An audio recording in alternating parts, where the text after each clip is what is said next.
understand, obviously, if you don't have direct experience.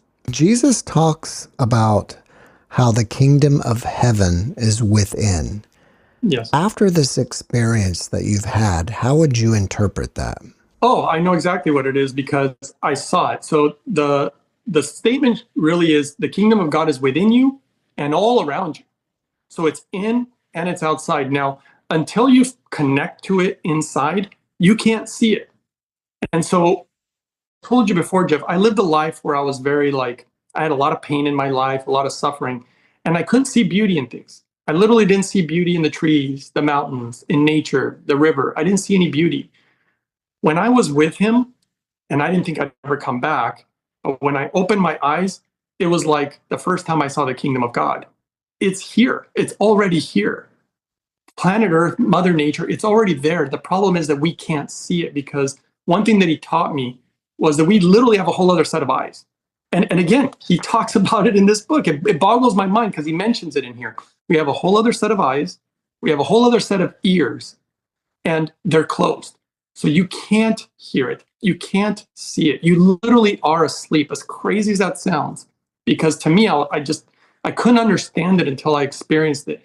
And when I could see his kingdom, oh my God, it was so beautiful. I had not seen beauty like that, Jeff, in my life. I longed for something like that. And I saw his kingdom. Many near-death experiencers claim that they can see in 360 degrees on the other side. Are they using the other eyes that you speak of? Absolutely. So that's the only time that you can see like that is when you're using the other eyes. And when you're on the other side, you're not using the eyes of the flesh.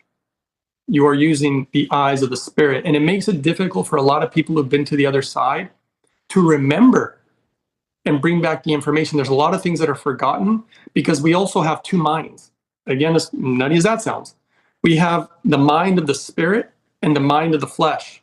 Because one thing that the Almighty did for me, which was really wild, was I was taken back to when I was a baby in my mother's womb.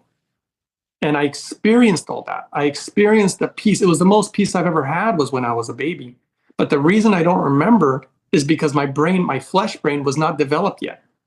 That's why you don't really remember. But the spirit remembers because the spirit was there. And if you can tap into the memories of the spirit, man, you tap into all sorts of stuff that we have forgotten. We truly are in a state of amnesia right now, humanity. But the awakening is coming and we will remember. And that's why I think there's so much confusion about what people believe or aliens or all this stuff, because people are asleep. It's like a blind man trying to navigate, through Los Angeles or something. You don't know your way because you're blind. Why do we come here? Well, that is one for a very big conversation. All I can say is that it does appear that the Almighty definitely has a plan. So there is a plan, and this plan is not short.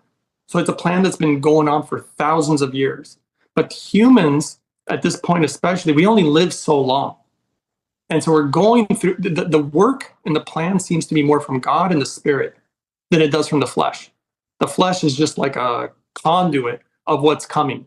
But in the end, it's going to be really great. So there is good news. There is light at the end of the tunnel, because although we're going to go through extremely painful times, in the end, it all works out. Because the best example I can think, Jeff, is imagine if you had no arms. Like, let's say you had a bad accident and you lost your arms and you were without them for, let's say, 20 years or something. If you get those arms back, what level of gratitude and joy do you think you're going to have? How do you think you're going to feel? How do you think that's going to impact you? And yet you have them right now. It's going to bring you to a different level, even of your level of love. But sometimes you have to go through the turmoil. Sometimes you have to go through the difficult things. And what it's like, by the way, to be without God. Because that's what we're doing. We're living without him. We're asleep. We don't really we don't really know him very well. Sadly. But when we get it back, it's going to change us. And so this is part of the journey. And in the end, it's going to be a good thing, even though it's a very treacherous and difficult journey.